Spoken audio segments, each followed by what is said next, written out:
Happy Monday, everyone, and welcome to the Legit Football NFL podcast. My name is Kevin Phillip Fox. You might be wondering, where is Brian McFadden? He usually leads the show in. I'm usually the second guy in. Today, Brian is out, but fear not. We have a great action-packed show for you today. And without further ado, I'm going to get to the spot where I'm usually brought in as the partner in crime. I will be bringing in my partner in crime, the guy who started this journey for me. That's Anthony Wayner, our producer. What's up, Anthony? Hey, it's weird adding myself onto the stream. Usually I'm adding other people. That's what I'm talking about. I'm happy to be here. Off season is kickstarted and I'm really ready to talk about it. Dude, me too, man. And Anthony did a fantastic job going through last week's legit footballs and a little from today and bringing some of the juiciest headlines in the NFL right to the forefront for us. So without further ado, our off-season segments are going to be legit headlines. We're going to go through. We're going to talk about what we've seen on the Legit Football newsletter, just the biggest stories of the week. We're going to have one main topic that we're going to dive into. We're going to attack.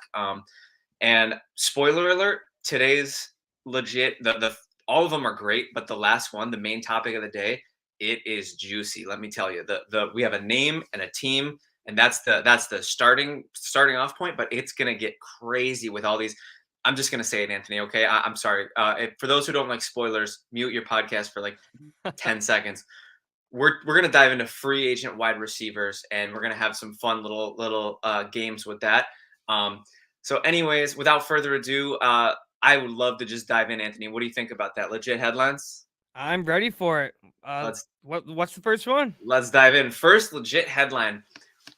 It appears that it's officially over in Green Bay for the Aaron Rodgers era. Bob McGinn, a longtime Packers reporter, said in a podcast with Tyler Dunn of Go Long that the team will officially be moving on from Aaron Rodgers. Now, Anthony, when I hear that, I would say the intro of my NFL fandom, I started watching every game like a savage in 2004. I was 9 years old. And so, I'm not all the way back with Rodgers. I did have some fond Favre years. But when I hear that, I almost think about the kid NFL fan in me, the young, just starting to understand football. Maybe the first draft I ever watched, remembering Rodgers just slide down, remembering him get picked to a team that already had a great quarterback, and then slowly but surely watching his backyard style of football play and his surgical nature and his kind of wild personal antics just take center stage. Like the saga coming to an end and kind of going out with a whimper, not even making the playoffs. It hurts a little bit. I'm not going to lie to you. What are your first thoughts when you hear about the Packers era of Aaron Rodgers' career ending? Yeah, I'm going to put bias aside for 15 seconds. That's right. As a Lions fan, I despise Aaron Rodgers. Fair. I cringe at the name. I'm watching him on TV and I want to turn it off, and I never turn off football. 18 seasons in Green Bay. You cannot deny that he is one of the greatest quarterbacks to ever play football. Selected in 2005, I was 9 years old. So I grew up with this guy playing football. I've been to many Lions and Packers games, so I watched him play in person, and it was incredible. There were good games. Yep. Yeah, he beat us more than twice, way more than twice. It hurts, but like I said, not non-biased.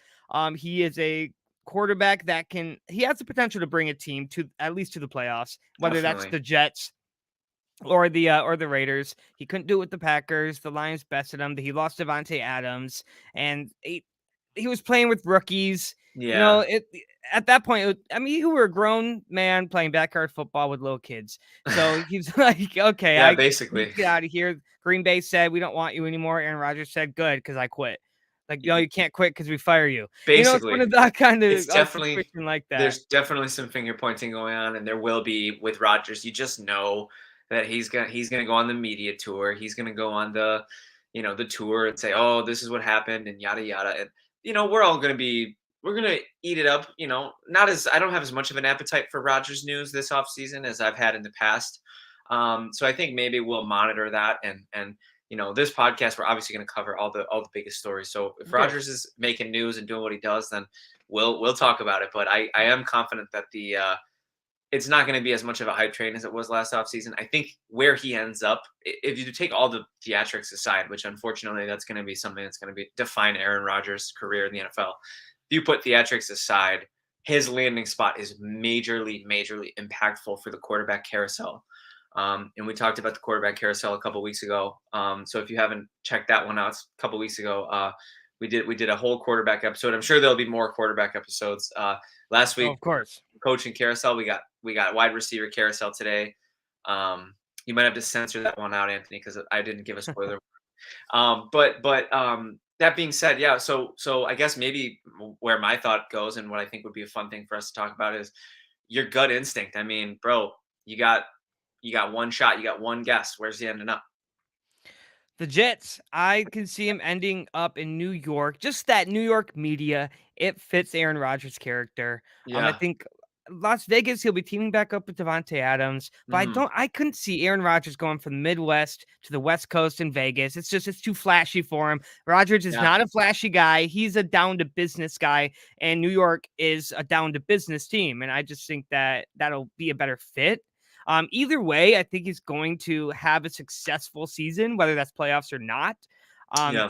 Just because both teams are working on their offense, and he's going to be a big part of that. I think team wise, I agree with you that New York is more down to business. But I think market wise, New York, oh my God, Rodgers in New York would be like a media circus, I think. And that's something that again, the X's and O's part is like down to business, gritty, Robert Sala, defensive minded head coach, like no nonsense. But Rodgers brings nonsense. It's just part of his shtick. And New York is they love it. I'm from New York, from upstate, so I like to think I'm have a little bit more groundedness to me than the average flashy Big Apple kind of person. But the Rodgers to New York or Rodgers to Vegas, either way, it would be a massive, massive shift in tone and a massive shift in market, what he's used to. Could be a beautiful, beautiful um, partnership. Could be a beautiful marrying of a persona and a city. Could be a disaster. Could be a dumpster fire. And I think the NFL fans are just kind of we're signing our name on the dotted line. We Yeah, we got our microwave popcorn ready. We got our mini M&Ms and our sparkling water, and we're ready to roll. We're tuned in. So absolutely. I'm not gonna lie. I'm very excited to see where he ends up, just because I like the drama aspect. Um, it's gonna be his 19th season in the NFL. This reminds me of somebody with the name Tom Brady, who left mm, the Patriots, went to the Buccaneers. It's a story like that minus the Super Bowls. I think that if what I mean, I want to ask you something, Kevin. mhm. If Rodgers doesn't win a Super Bowl or say loses in the championship again, is he going to retire? I could definitely see a world where the next season is his last season. I think he's already been thinking about it for a long time. We knew Rodgers and Devontae were on their sort of last dance sort of situation in Green Bay. It didn't really work out super great. I wonder if he would take that back. I wonder if he would take the last couple of years back because, especially this past year, I mean, he looked like he did not want to be there. Um, and I think a lot of teams that will be acquiring him are probably thinking about that and probably a bit wary of that because he currently just is. He doesn't look like he has that fire. He doesn't look like he has that Yeah. competitive edge. So I think if he gets that edge back, maybe we could see a 2 more year situation max. I would say I don't see Rodgers playing 3 more, but 1 more. See how it goes. Maybe two. It really depends on the draft too. I mean, think about it this way: the Jets have their defense, and this is hypothetically if he goes to the Jets, they Yeah. have their defense, they have their running back in Brees Hall, and I think that if they do what Aaron Rodgers wanted the Packers to do and pick up a receiver so he can target, and that's where Rodgers is going to be able to develop that rookie. But instead, they picked up Jordan Love. The Packers picked up Jordan Mm, Love when he said, "Give me targets." The yeah. Jets are going to say, "Okay, we have Aaron Rodgers now. Let's do what he said in Green Bay and give him targets." That might be an opportunity to maybe sign DeAndre Hopkins. That's a whole different conversation, but That would be crazy. that's That would be definitely a insane. thing. There are receivers on free agency right now. Pair someone with Aaron Rodgers because the receivers in New York, they look okay, but not to the caliber like Devontae I Adams did. will I will really quick caveat you there because I think you're kind of going off of what we've seen. I think in due time, a player like Elijah Moore could be huge. And for me, the elephant in the room is Garrett Wilson is an animal, dude. You say He in is gonna due be, time, but but that's for how more. long do we have? How long does Aaron Rodgers have? That's just for Elijah Moore. I think this coming season with a real quarterback, I think you could see like a legitimate weapon at in Elijah Moore. And I think I've already seen enough to call Garrett Wilson a true wide receiver one. So I think, I like where your head's at. You're going to need another weapon, maybe a pass catching running back, maybe a tight end. I love Brees Hall. He's one of my favorite running backs in the league. Yeah. He's going to be coming off of an ACL tear, so we'll see how that works out. But Garrett Wilson alone is like a really nice piece. Like Christian Watson was good. I think Christian Watson could develop into a great NFL wide receiver. But Garrett Wilson, I think, after 1 year already is a great NFL wide receiver. I'm ready to say that. I think so. That's one thing about that marriage that could be really interesting. That's something I'm eager to check out. If you can succeed with Zach Wilson under center, then you can succeed even more with Aaron Rodgers. I Right. get what you're saying. And he had his toughest games with Zach Wilson. I mean, if you extrapolate a 17-game sample size for Garrett Wilson with Mike White or even Joe Flacco, you're gonna see such a better result. Like you're gonna see such better results. It's not even comparable. But Garrett Wilson, like you said, he still had his games with Zach Wilson, which is just like, yeah, it's bonkers. Because Zach Wilson, Yeah. I think him as a starter, I think the sun is set on at least this early in his career. I mean, I think he's got to mature a lot. Oh, I absolutely. think he's gonna need a lot. He's got to look in the mirror. He's got to figure out what's up with that dude, because he's off to a really bad start in his career. Guys have turned it around who have been in worse positions than him. So it'll be interesting to see. But yeah, Garrett Wilson proved to be that dude in just one season. So you add Aaron Rodgers in the mix. I like what you said about adding another weapon though. Elijah Moore, he hasn't been happy in New York, even if you keep him around. He had a little phase where he was pouting last season. So, there's not a ton of names beyond them. I mean, Corey Davis has done some okay things, but that's the kind of weapon that you'd want to upgrade from. You don't want him to be like a main guy. Yeah, And I the don't. Aaron Rodgers to the New York Jets is starting to sound really good on paper. Yeah, right. I'm liking it. We're kind of in real time, kind of like uncovering the Yeah. potential there, and Vegas is cool. I mean, hey, if they keep Renfro, I know Renfro's a trade candidate, a cap casualty candidate.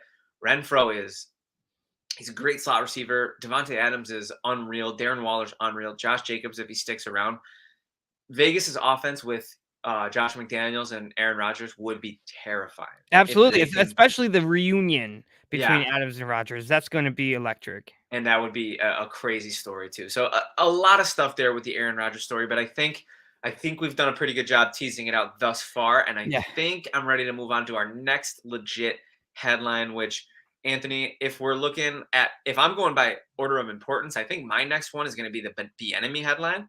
Um, Kind of unreal. We have Chiefs offensive coordinator Eric Bieniemy, who has been a hot name for head coaching buzz for years, literally 3-4 years. Not even exaggerating. Eric Bieniemy has been a hot head coaching candidate, and after several years of not getting the job, not for whatever reason, it's sounding a little ridiculous at this point.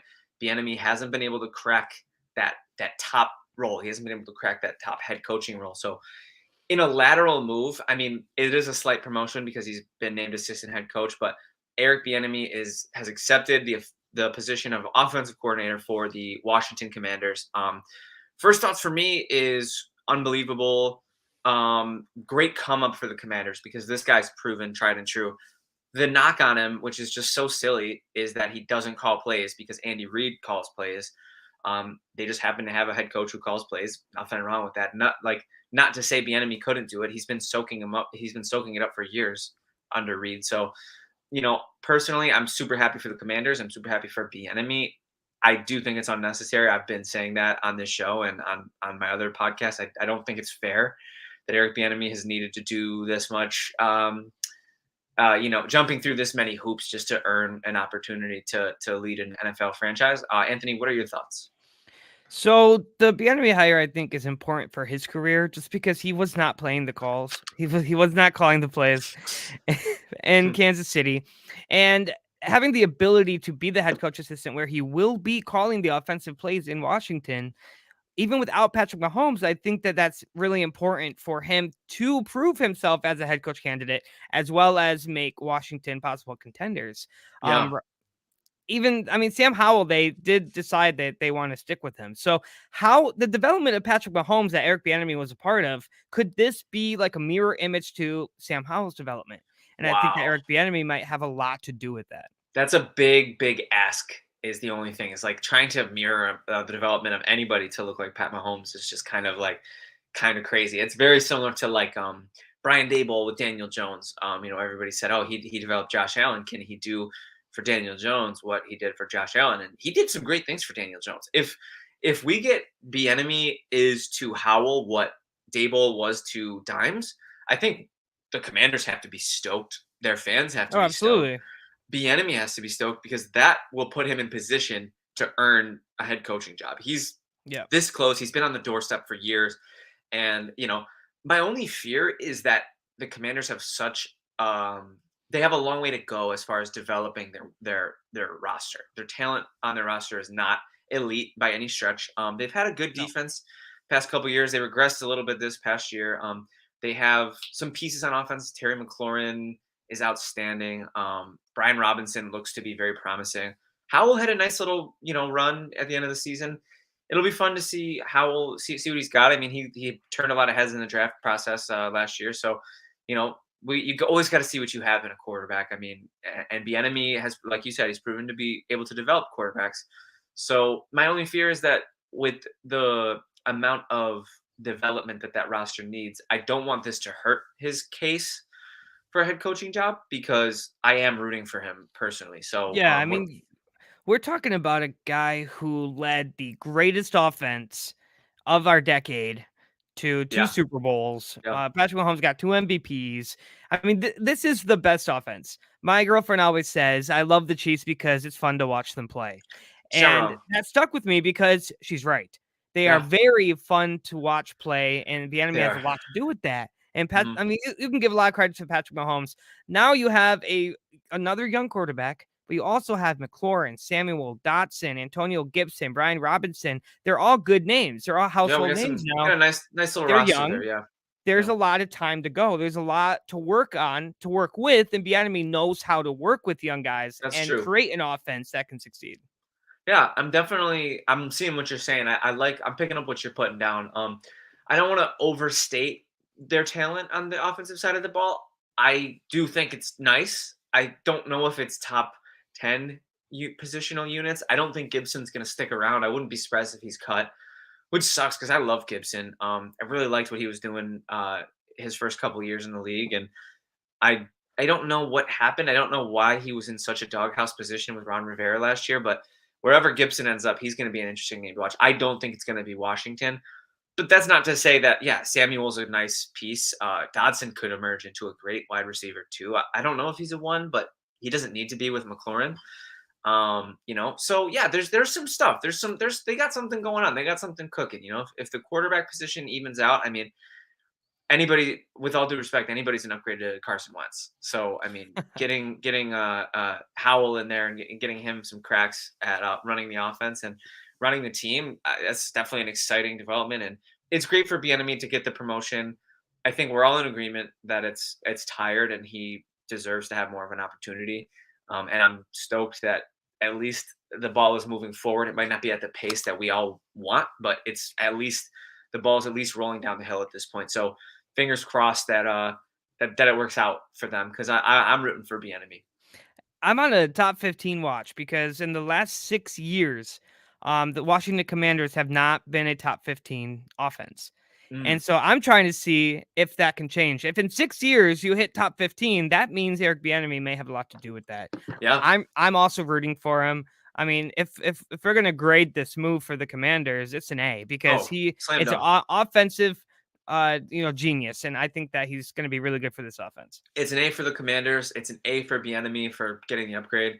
And it's a C for the NFL for not giving more opportunities to great black coaches. I think that's just what we can just come right out and say it. Like, I mean, there are a lot of great black coaches, and it kind of feels like they don't always get the same looks that other coaches do. And hopefully that improves in due time. I do want to say sometimes the head coach position is kind of the downfall of a coach's career because there's so much pressure on you. And what if this is Bieniemy saying, "I want to go into that pressure instead of put it all on me at once"? yeah. Because I mean, Ron Rivera might not be around for much longer, so this could be developing an offensive coordinator to become the head coach. I don't know. If I'm not it's in the Commander's yeah, boardroom, but that could be a situation. if that's the kind of situation we're looking at for Bieniemy, then that could be a huge coup d'état because being able to put yourself in a position to be the next man up is always smart. I think that's why we're seeing coordinators and position coaches leaving. Like, for example, Bill's wide receiver coach, Chad Hall, is very beloved on the team. And he went and took a lateral move as wide receivers coach. A lot of people think it's because he wasn't next in line to get offensive coordinator duties Right. behind Ken Dorsey because they have quarterback coach Joe Brady, who's probably next in line if Dorsey gets promoted to a head coaching job somewhere. So I like your thought there. I think that's something that would be super great for Bieniemy. I like Ron Rivera too. Wouldn't Yep. particularly want to see anything. I wouldn't want to see him get fired. I don't think he's done a particularly bad job with Washington. I don't think he's ever had enough of a roster to have a fair Sure. evaluation in Washington. But he will. He will hopefully this year, given that he has Bieniemy now to help him develop Howell. So yeah, I'm definitely excited to see how that goes. But I think it's a huge win for the guy, huge win for the team. Yeah. And yeah, hopefully the league will take some steps forward. Our next legit headline, and this one is as exciting as all of them because the quarterback carousel, we covered it a couple weeks ago. We have new developments. Number 2 overall pick, Houston Texans. They are planning, not targeting, not, this feels pretty set in stone.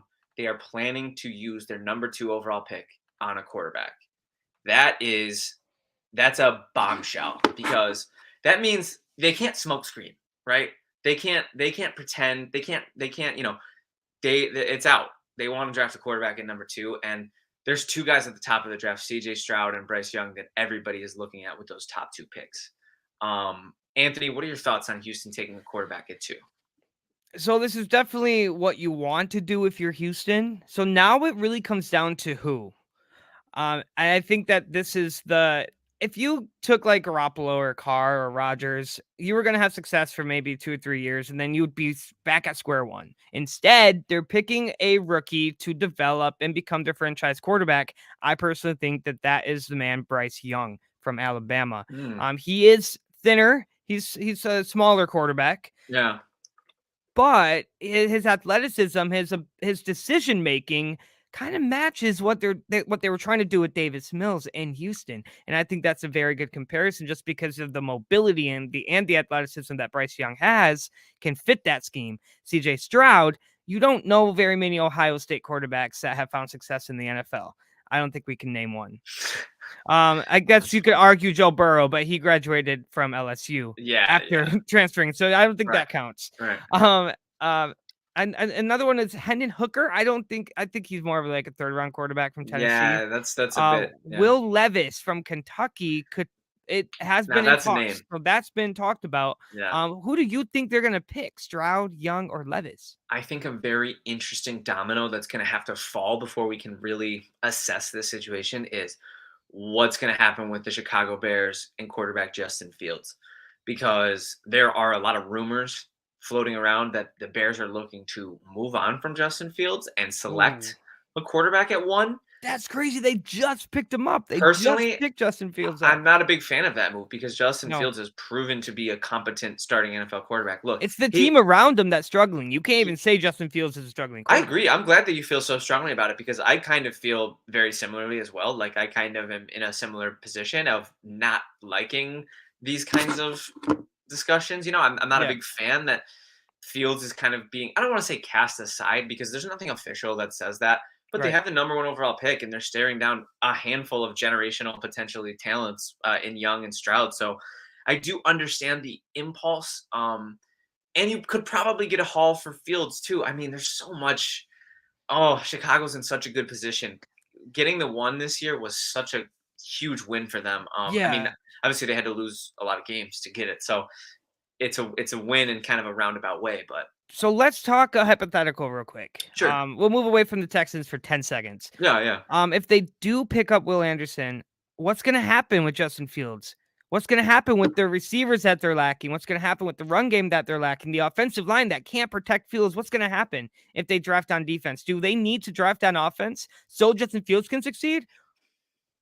Yeah, such a good question, Anthony, because like for me, what I've thought from the beginning, and I didn't even think about trading Fields. I thought about trading No, the never pick. crossed my mind. I Yeah. thought about trading the pick and getting a haul, getting like 5 picks, getting a later one and a 2 and a 4 and then one next year because that's the first overall pick, and you're Yeah. staring down That's 2 generational huge. There's talents. so much value. Yeah, so that was where my brain always went because I thought Fields was the quarterback puzzle Me piece that too. you already had. So if the Bears are rethinking that, I have no interest in. I'm hesitant because I am a Yeah. believer in Fields. So I don't. Football fans, football writers, football analysts have the habit of blaming the quarterback Right, first. exactly. Wasn't Fields' fault this past year. The weapons were Absolutely bad. not. I agree Line with was you. bad. Like he needs better weapons. He needs a better offensive line. The coaching was bad. When he had time, when he had stretches of games, he was unstoppable. He was literally unstoppable at times this season, and he flashed an unbelievable amount. And he's got some consistency issues, and he's got some growing pains. But what young quarterback doesn't? He's going into his 3rd season. That's when we've seen guys like Hurts, guys like Allen take their massive jump. So Anthony, I'm all in on Justin Fields.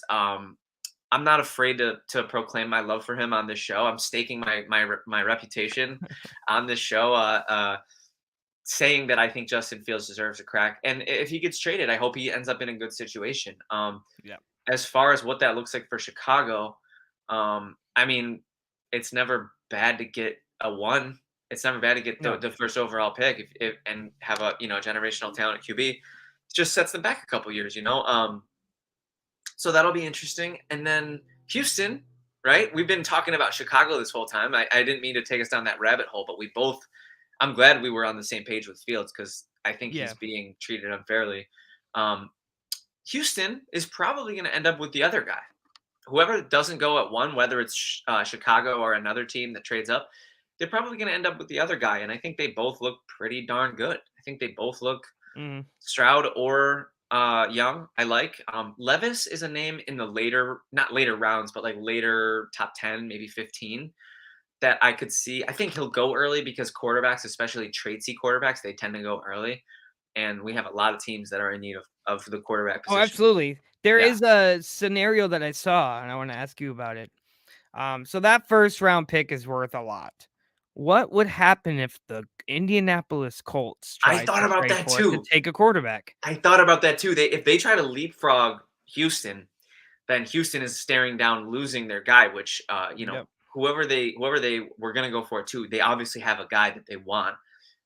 Sometimes it's we'll take who falls to us, but if you have a guy, you have to go get your guy, and we already know who the Colts guy is. Jim We Irsay we leaked have it. the combine still, so there's Hmm. still a lot that we can find. I mean, Yep. Bryce Young may not be that generational talent that we think he is. CJ Yeah. Stroud might blow it up at the combine, then Will Levis might be the top prospect. Quarterbacks are A lot can always. happen. Me and Brian talked about it last week. They're lottery tickets. I'm a huge believer in buying as many as you can. Just having as many Increase because your chances. right. I don't think it's a bad strategy. I mean, it can be a little crazy psychologically for the players and for the coaches who are trying to figure out who their guy is. But I throw out there all the time. The Cardinals drafted Josh Rosen, and in one season decided he wasn't the guy. That's that's everything you want right there. That level of decision making, and it looked like a genius move because they lucked into Kyler Murray, and Kyler Murray looked like he was the guy. The jury's out on Kyler after what's been happening. I mean, Arizona is just kind of turning into a wild situation. I mean, I'm Yeah, it's hoping it bad. can smooth out for everybody, but right now, I mean, who knows what's going to happen there? But that's Mhm. besides the point. The process was sound. Switching out was sound. It got them a couple good seasons with Kyler Murray, and hopefully it gets them more. As far as Houston at 2, I think Young is probably going to go 1. I think Stroud is probably going to go 2. So right now, I would project Stroud to be a Texan, especially if the Oh, Colts trade up and Chicago sticks with Fields, which I think they should. it's a possibility. I think they should because then the Colts have a top 10 pick. So you're still keeping, if you trade down to that top 10 pick, you're still keeping your franchise quarterback. You can pick a receiver or an offensive lineman or a defensive piece with that top 10 pick. And then you're also getting maybe a second, maybe a third, maybe a first next year. And you're that much further along because you stockpiled assets. I think it's very responsible of teams to trade down. I'm a huge advocate for trading down. Assets are they're so valuable in the NFL, and asset management is what wins teams championships. Now, the exception to that rule is the LA Rams, and they did that with Les Snead and Sean McVay with the famous F them picks year when they traded every single pick they had. They treated the NFL like it was Madden. And cool. No, sick. You got a ring. That's Yeah. everybody wants a ring. Nobody's gonna be mad at them for that, but they're paying the price now. We're seeing Yes, it, exactly. so that'll be really interesting to see. So we really have the Colts, the Bears, and the Texans in this weird love triangle of quarterbacks. There's 2 guys and there's 3 teams. Obviously, Levis, Anthony Richardson, Hendon Hooker, you brought up. There's a lot of names and there's a lot of teams that need quarterbacks, but those 3 names I think are the names to watch for the top 10. I completely agree with you. If the scenario does not play out where the Colts trade up, I do think that Houston will be selecting Bryce Young. Yep. These Alabama quarterbacks, man, Jalen Hurts, Yep. Tua, they both have been incredible. So having another Alabama quarterback enter the NFL, he'll probably do the same thing. If he falls to 2, he's the pick. Oh, I kind absolutely. of think he might go 1 though. It's just seeming like that's where all the smoke is. Like unless it's a smoke screen. I mean, the Browns did that with the year when it was Mayfield, Darnold, Allen, Rosen. The Browns were kind of smoke screening Darnold for a long time. Darnold was consensus 1 for a long Yeah. time, and then what was it, like a week before the draft? It was like Mayfield is their guy, and it felt at that point it was like inevitable. And Mayfield turned out to be the one, and that aged so poorly. If you Um, want a player so bad in this draft, you're gonna find a way to get him. Go get him, dude. You absolutely will. I'm such a big fan of going to get your guy. I mean, I knew from early on that in that same draft class that Josh Allen was the Bills guy, Mm, and they let him sit there, man. They dangled him until pick 7, and they went up from 16 to get him at 7. They started with 22. They moved up from 22 to 16. They moved from 16 to 7, and that was just, I mean, it's a scary chef's game. kiss. It's a Yeah, scary game, but it worked out. I mean, right. Bean played draft roulette and he won. And a lot of people are going to play draft roulette this year, and there's going to be a lot of musical chairs that's going to happen, and there's going to be a couple teams without a generational talent at QB, and that's going to be fun to track. That's an exciting storyline to watch.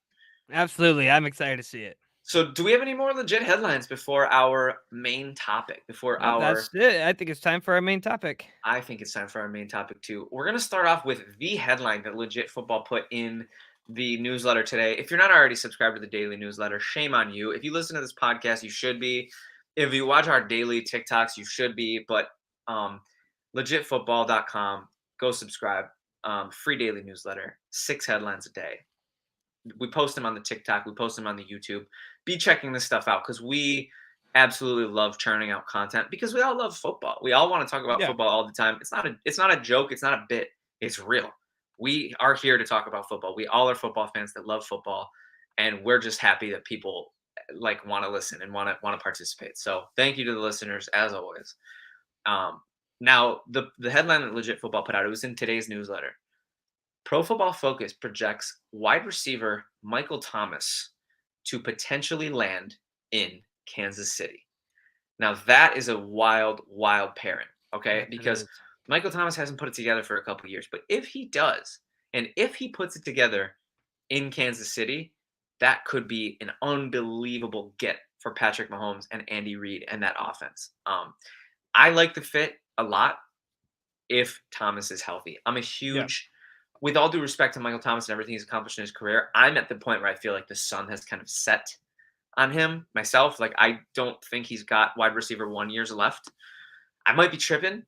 He did look to be pretty sharp at the beginning of the season, but we haven't seen it sustained since 2019. That's 4 years. Like think about that. those aren't good. That's not No. good probability that he's going to bounce back. It reminds me of like an AJ Green situation I could see that. where he's Yeah. kind of just going to just be out there to put a guy out there, a guy who knows the game. He has many years under his feet. I think that they're going to use him as not as wide receiver 1, not as wide receiver 2, but a wide receiver 3 to put in for like clutch plays to go up, catch the ball in the end zone, and do his famous slant play.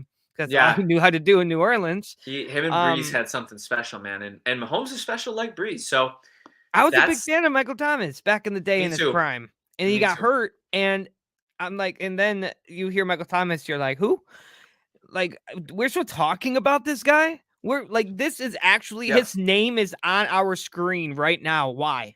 Why I, is this guy even relevant anymore? He keeps getting hurt. He's hurting his foot. He's hurting his ankle. He's hurting his knee. This guy, is he going to be reliable enough to operate in like a high pace Kansas City offense? Is he going to be even healthy enough? I'm gonna give my boy Anthony the same treatment that I needed myself last week when we were talking about the tush push.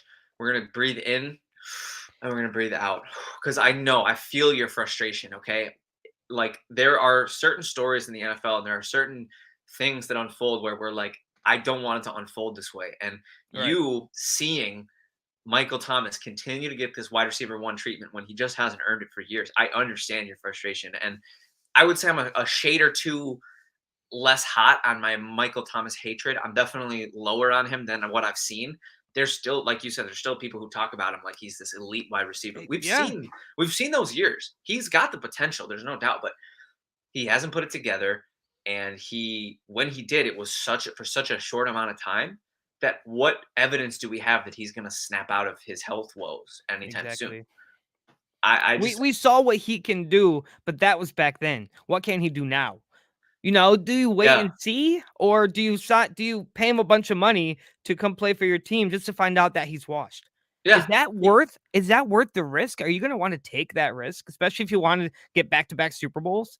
It does happen, and I like the AJ Green comp a lot. AJ Green was fine in Arizona. I mean, washed is a good word to use to describe what AJ Green was in Arizona. But a washed great receiver can be as effective as an middling average receiver in their quote unquote prime. Because Yeah, some people's prime just isn't the same as other people's prime, and some people on the decline is a lot better than some people's best football that they'll ever play. And Michael Thomas, we already know what he's capable of from a ceiling standpoint, but that floor is just so scary with injuries and with yeah, inconsistency that you know it's the kind of thing where if they could do it low risk, high reward, I would be all in. I would be all in on a low risk Michael Thomas contract. If somebody could get him for less than 10 mil a year in the $6 to $9 million a year range, I would be all in on that. I get so scared because in today's NFL, you have to shell up for wide receiver talent, yeah, and absolutely. Michael Thomas has a body of work that is worthy of a big contract. It's just so dated at this point. And I like that because if you're trying to say you're trying to work on your defense, you don't sign a receiver. You don't go looking But for a receiver if you just won a Super Bowl. mhm, That just kind of blows my mind a little bit. I know Juju's in the free agency that's what I was hat, gonna and we're say. going to talk That's about that next. yeah. But is Michael Thomas the replacement? Is Michael Thomas a good replacement for a position like that?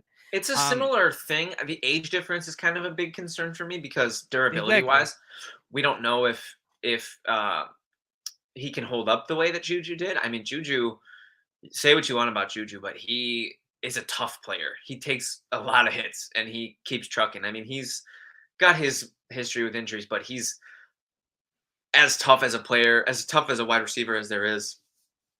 I think about Juju's career. I think about him just taking hits, man. Right. He's got tattooed a lot, But that's what happens when you're a slot player, and if Michael Thomas doesn't have that toughness that he used to have, and I said this last week. I don't hate Juju back to the Chiefs. Brian didn't think it was likely. No. I don't know what your thoughts are. Is Juju the next name on our list? Yes, it is. I am ready That's a good to. I segue. am. That's a great segue. Hey, look at us. Hey, who would have thought? Um, Juju Smith-Schuster, wide receiver for the Kansas City Chiefs last year, Super Bowl winning wide receiver, TikTok celebrity troll at his finest. Juju Smith-Schuster is a free agent. And I think Juju Smith-Schuster's going to get paid. And Oh, whether or not absolutely. it's in Kansas City, I think a decent slot receiver is worth its weight in gold in today's NFL. And he's kind of the big slot. He's not like the crazy shifty guy. He's not the Cole Beasley, Hunter Renfro kind of player. He's more of like what Michael Thomas was in his prime. He's more of those sort of like, probably not going to burn you too often, but he definitely is going to get his between the 20s. And he's going to move the chains for sure. So what are your thoughts on Juju? So if our listeners read the newsletter, they'll know what I'm about to say. That Spielberger actually has the Panthers signing Smith Schuster. Ooh. Carolina is in desperate need of offensive weapons, and I think Juju Smith-Schuster is a reliable offensive weapon, and I think that he will be a good fit, especially with DJ Moore. I mean, and DJ Moore's 26 years old. He has so much development to go. Juju could kind of be maybe like a mentor, putting those two side by side with whatever quarterback then we're going with. Looks like they're sticking with Sam for some reason.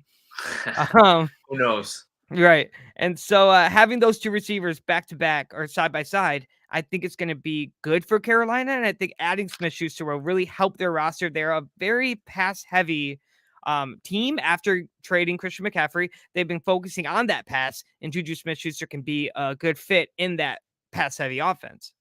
Yeah, I really like that. I mean, it'll be interesting to see because, yeah, you're right. The quarterback position in Carolina is such a big question mark. And we all love Frank Reich on the show. We haven't been shy about that.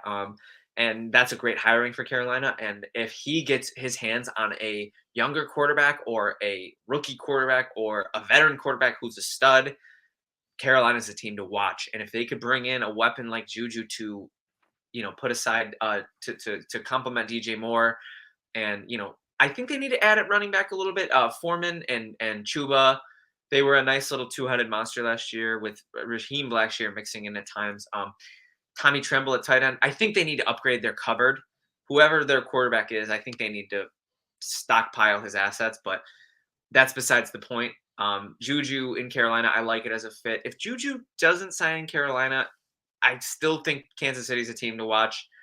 They did just win a ring with him, so I mean, Yeah. how bad can he be? I mean, I always think because the NFL people so many people look at it as it's black and white. Either you win a championship or you don't. Either you're first place or you're last place. And see, I've never been that kind of a fan. I don't love Super Bowl or bust as a mentality. I think it's kind of a broken mindset because only one team can win. There's 32 teams. Right. I'm not a math expert, but that's like a 3% chance, slightly above 3% chance every year that you could win. That's just the black and white of it. So therefore, every decision that they made, good or bad or ugly, led them to a championship. So is Juju that bad of a second, third option in that offense? Time will tell if he's worth the contract that he may have played himself into, given that he was pretty consistent this year. Yeah. So Kansas City, Carolina, I I always want to throw Buffalo's name in the ring when it comes to prime receivers this year because I don't believe in Gabe Davis as a wide receiver too. Wow, I I remember it was I like 7 know. weeks ago I that name know. left your mouth. Every conversation we had, you were in love with the guy. I And now love you're Gabe saying you don't Davis. like him, you don't believe in I him mean, anymore? I've been on the record of saying that he had the drops this year and he True. wasn't really doing much to help out his quarterback. I mean, I think you need a quarterback friendly wide receiver when you have a quarterback like Josh Allen who takes so many risks. And I didn't see a ton of that. Another name down the line on this list, I'm going to bring up the Bills again. I just think Juju might be out of their price range. And I also think they're a name to watch to draft a wide receiver. So I Oh, don't necessarily know. That's just a name. I just like to throw Buffalo out there because I do think they need a receiver, but I don't know if Juju is that guy for them. But yeah, I don't want to. I will always love Gabe Davis because I'm a Bills fan, so I'll always love all their players. But of I do course. think I get he it. has a way to go in terms of if he wants to be a wide receiver too, he has to. His catch percentage, Anthony, was like 54. That's just unacceptable for a No, wide yeah. receiver too. That's wide receiver four numbers. Can't have that. Absolutely. And I would love to go down the Buffalo rabbit hole if you wouldn't mind. Oh, I'm always down. Because Yeah. Stephon Diggs, he's a Oof. Bill for good right I now. love Stephon Um, Diggs. Gabe Davis is not reliable. He's I don't just think kind of so. he's there. As a two, I don't think he's reliable. I think I he's a think you have to put situational deep someone next threat. to him. You have to I put do somebody too. next to him so he can succeed. I completely agree. And I think our Juju talk is nice and wrapped. So this again, we're getting gold stars, A plus as far as segues today. The name I wanted to bring up, who's a free agent wide receiver for the Bills, is Jacoby Myers. Now I think he might be. Did you have that queued up before I even said it? Did you know that was what I was going to say? Yeah. Ladies and gentlemen, Anthony and I are just on another level. I just wish Brian was here so we could just have the what is it, the Zelda thing, the Triforce. I just Oh wish we yeah. had Brian because that's the Triforce. But we got us too, and we're doing our thing.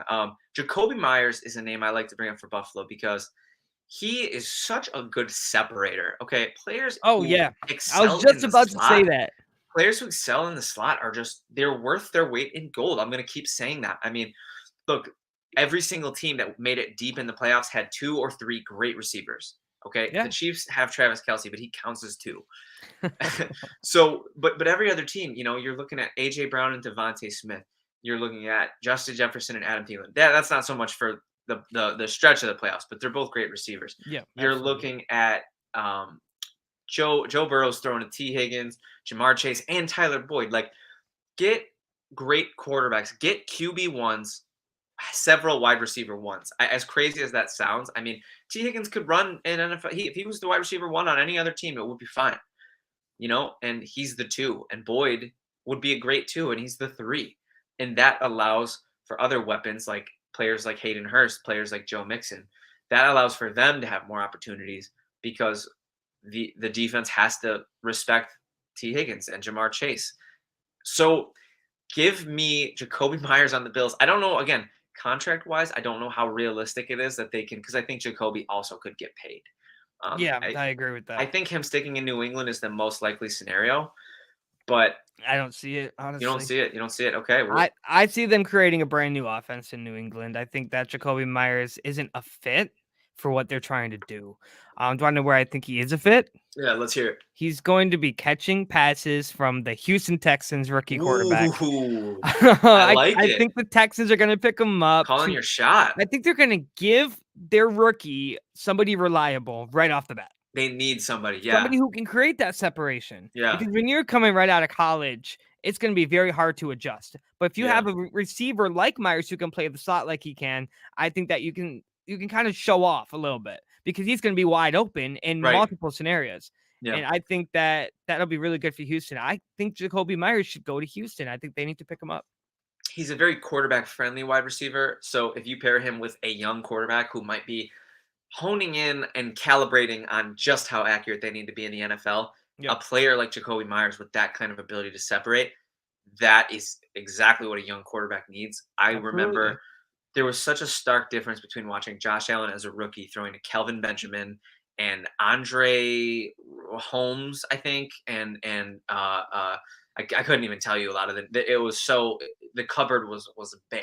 Okay, I'm talking haven't gone grocery shopping in 3 weeks, and the only thing you can do is Postmates because you cannot find a meal out of what you have in the cupboard or your fridge. That is how bare Josh's weapons were as a rookie. His second year, they brought in John Brown and they brought in Cole Beasley, two athletes who have great feet, great route runners, and guys who can separate.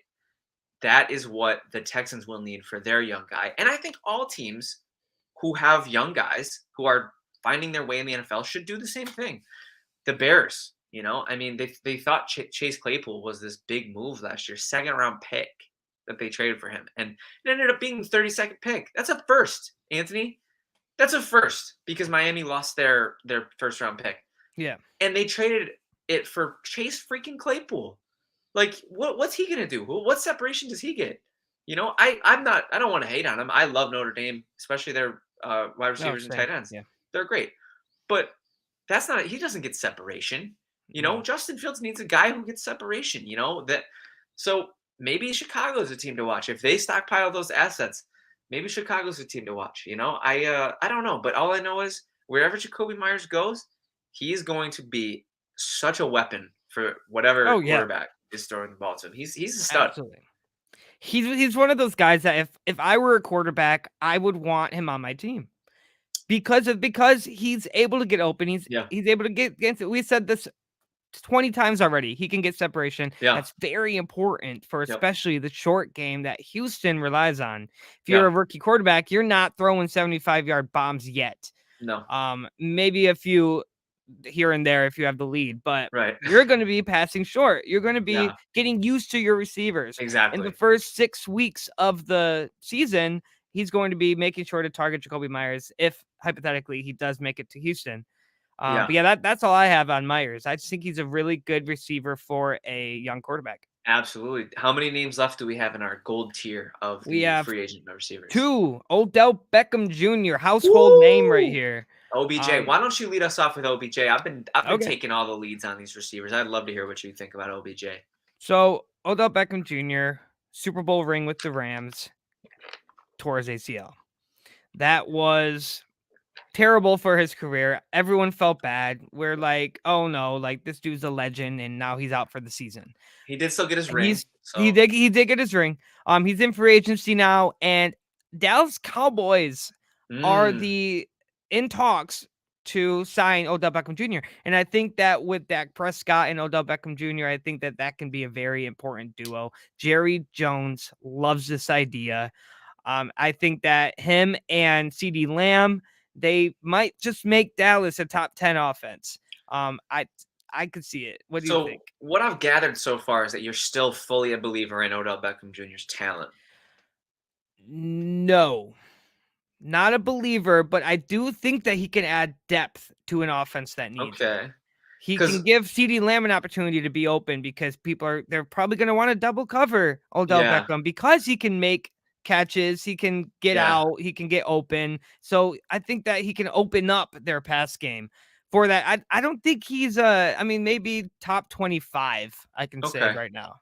Yeah, because that's kind of my thing. Before I dive in and say that I'm ready to embrace OBJ as somebody who's like a threat to really open up an offense or somebody who can, take the top off a defense still, I kind of would like to see it happen.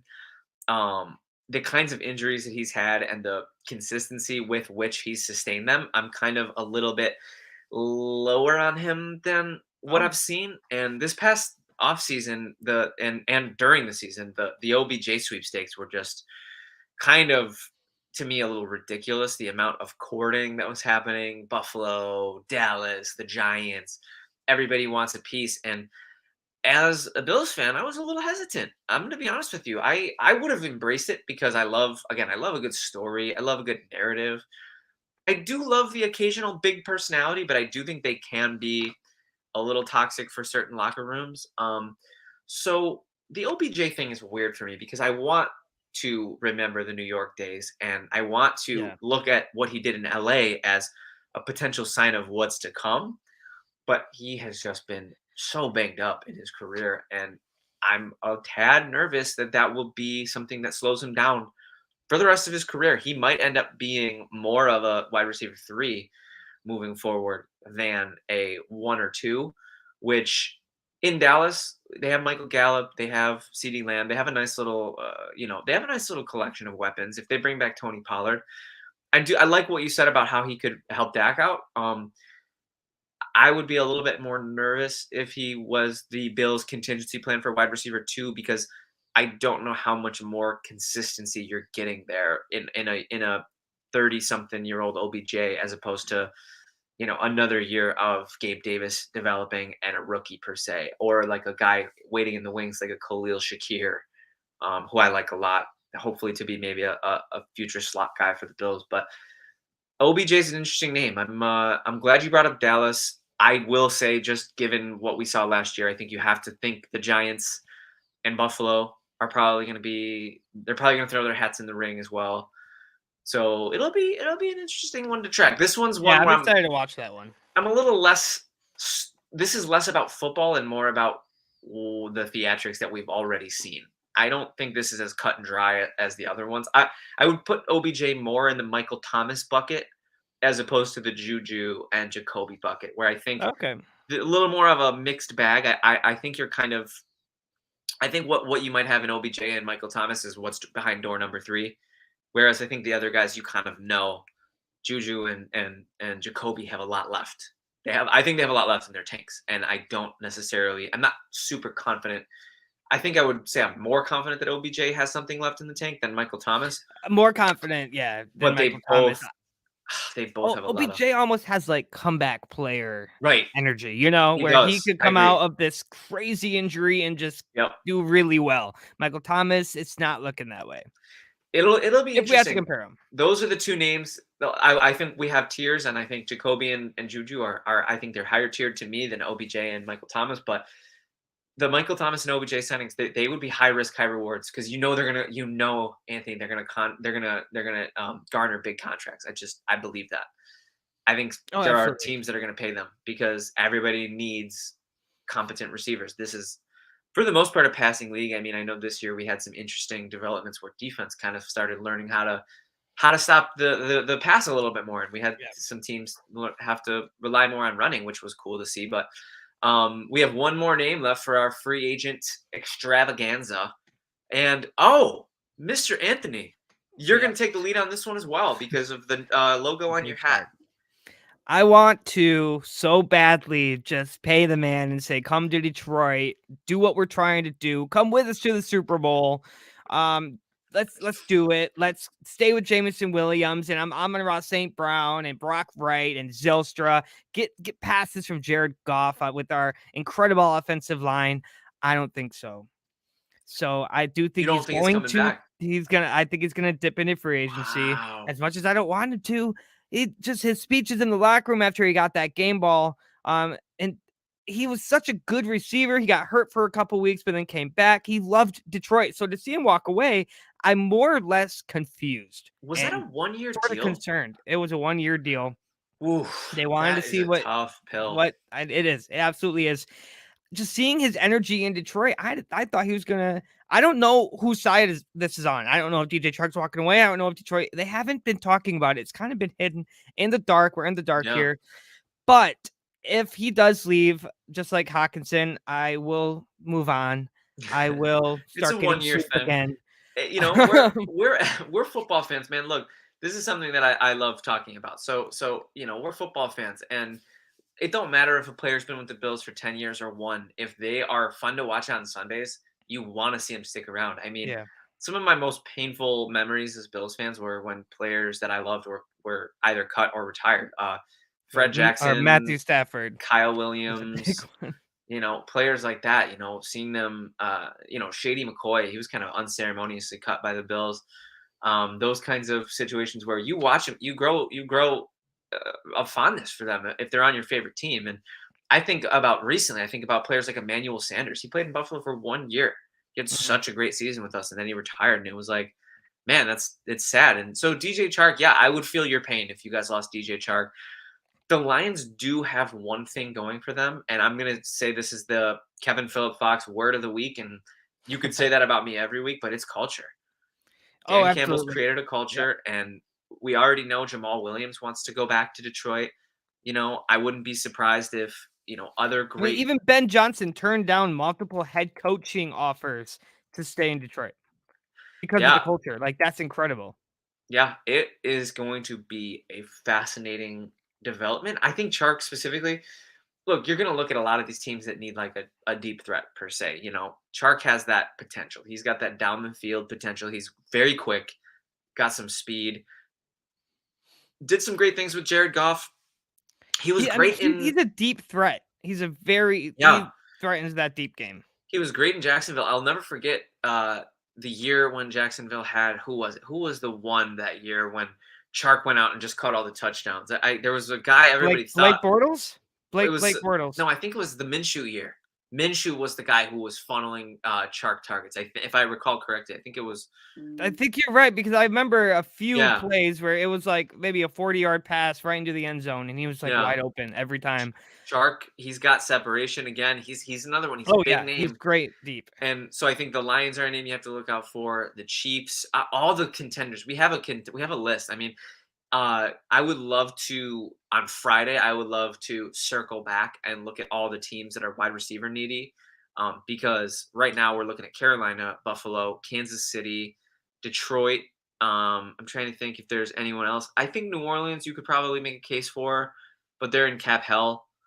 Um, I think the Rams need a competent two behind Cup. Um, Obviously, Cup is wide receiver one there, but I think the Giants are a team you have to look at. They're definitely a team. There The is one Cowboys. team that I'm thinking about. But before I say it, I do want to tell you that is Chark a good investment if Detroit were to resign him because he got hurt twice?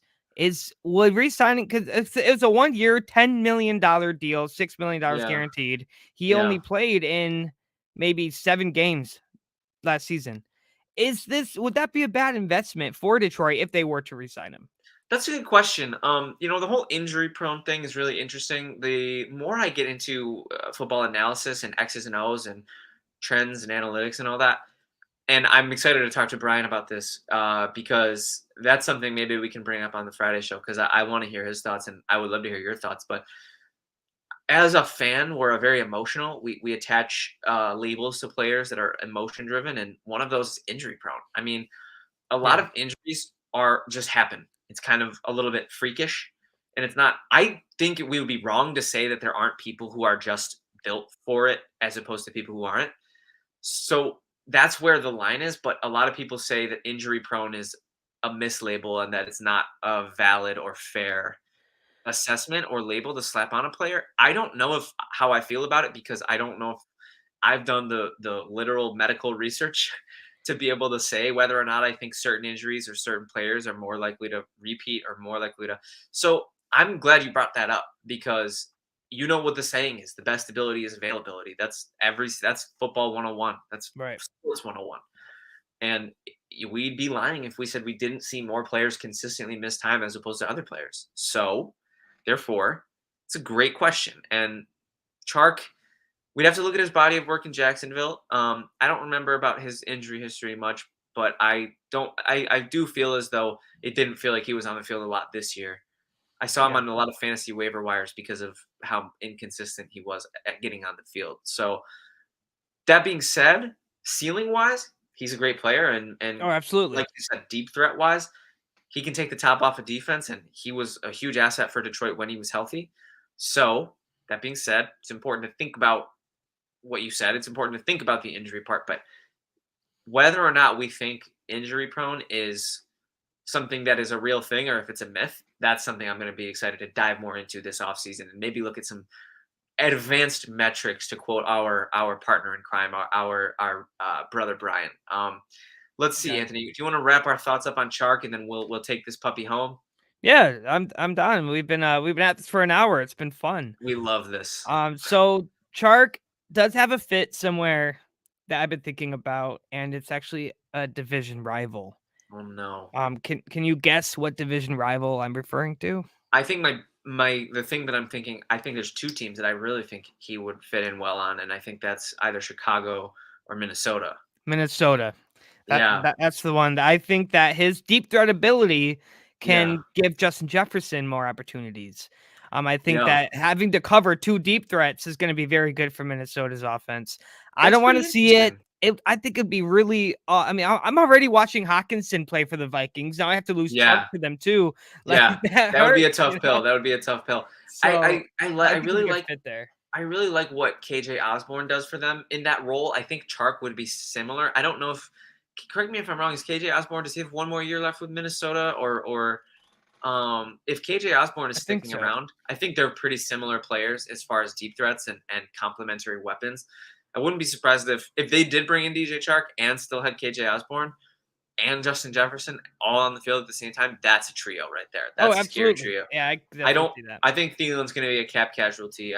Unfortunately, I love Thielen, but I think his Hill's days. getting a bit old too. I think He's he's he's almost done he's up for a there in age. receiver. He's up there in age, and he's also declined in production a lot. I mean, he's still Thielen. I mean, he still makes those freaking plays, man. He's got Yeah, yeah. great hands. He's really good at getting his feet in bounds. Yep, I've seen toe it. I tap. saw it like 8 times this season, He's a where specialist. it's incredible. It's really fun to I watch. love possession receivers, man. They are Yeah, so fun. Guys with sideline savvy, guys who can get open. I mean, when you get older as a receiver, what I've gathered from watching a lot of football is that it becomes more about finesse and less about sheer athleticism and speed that you can win with. You at a Yeah. certain age, Calvin you Johnson was a big example of that. exactly. And I mean, he didn't play long enough to really lose a step, but he never lost finesse. I mean, Exactly. he was just, I'll never forget watching that man just go up and just sun people, bro. If he played before Randy Moss, it would have been called Calvining people. Honestly, they say Moss. They say, "Oh, you got Moss." Like Yeah. Calvin Johnson might have mossed more people than Moss. Yeah, absolutely. You That was got his thing. you got Johnson, doesn't have a ring to Yeah, right. It'd have to it. be Calvin or Megatron or something You like got that. Yeah, Calvin. you got Megatron has a ring. yeah. That you could say that. You could say that. But that's probably already patented though. They probably Right. already Yeah, trademarked that. we're too far. Anyways, bro. Anyways, this was an unbelievable show. Is there any other thoughts? Any other receivers? Any other things you want to chat about before we hit the sunset? I'm good to go. It's Monday, start of the week. A lot can happen in a Oh week. yeah. So I'm Oh excited to yeah. find out what happens by Friday so we can talk about it. Make sure you check out our daily newsletter, legitfootball.com. Make sure you are checking out our TikTok, YouTube, all that fun stuff. We're starting with some new content, even past the 6 things you need to know every day.